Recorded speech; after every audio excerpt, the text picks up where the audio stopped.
জাতীয় বার্ন ইনস্টিটিউটে আছেন সহকর্মী সুমন তানভীর। বাকি তথ্য তার কাছ থেকে জেনে নেব আমরা। সুমন, বার্ন ইনস্টিটিউটের নতুন কি তথ্য আছে আপনার কাছে? চীনের চিকিৎসক দল নিয়ে একটু জানাবেন। তারা বার্ন ইউনিটে এসেছে। দেখেন, এই ঘটনার পর থেকে হাজারো কষ্ট বলেন, হৃদয় বিদারক গল্প বলেন, বলতে বলতে এবং শুনতে শুনতে কিন্তু মানুষ ক্লান্ত। আমি আসলে সেই গল্পের আগে আমি একটু ভালো খবর দিয়ে শুরু করতে চাই। কিছুক্ষণ আগে বার্ন ইনস্টিটিউটের যিনি ভারপ্রাপ্ত পরিচালক আছেন তিনি আমাদের কাছে এসেছিলেন এবং সাংবাদিকদের সঙ্গে কথা বলেন। সেখানে স্বাস্থ্য সচিবও ছিলেন, সেই সঙ্গে ডিজি মহোদয়ও ছিলেন।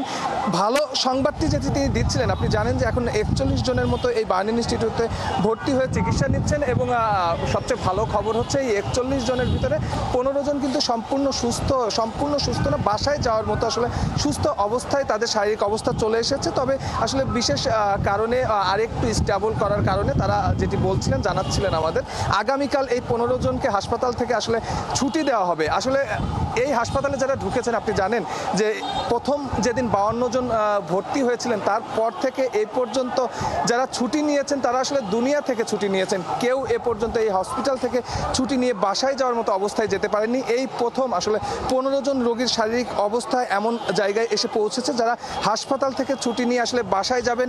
এর মতো ভালো খবর হয়তো এই কয়দিনে আর একটিও হতে পারে না। ডাক্তাররা বলছিলেন, আপনিও সংবাদে জানাচ্ছিলেন এবং আপনাকে যে প্রশ্নটি আপনি করলেন যে বাইরে থেকে যে ডক্টররা এসেছেন, আমরা সকাল থেকে এখানে আছি। আমরা সকাল থেকে দেখেছি যে চীনের যে বিশেষজ্ঞ দলটি গতকাল এসেছে 5 সদস্যের, তারা ভেতরে প্রবেশ করেছেন এবং সিঙ্গাপুরের যে চিকিৎসক দল তারা কিন্তু 2 ধাপে এসেছেন এবং এখন 9 জন সিঙ্গাপুরের চিকিৎসক দল এখানে আছেন। এবং এদের বেলায় একটি ভালো খবর যেটি জানাচ্ছিলেন, এই চিকিৎসক দলটি এর আগেও আসলে বার্ন ইনস্টিটিউটের যারা চিকিৎসক আছেন তাদের সঙ্গে কাজ করেছেন।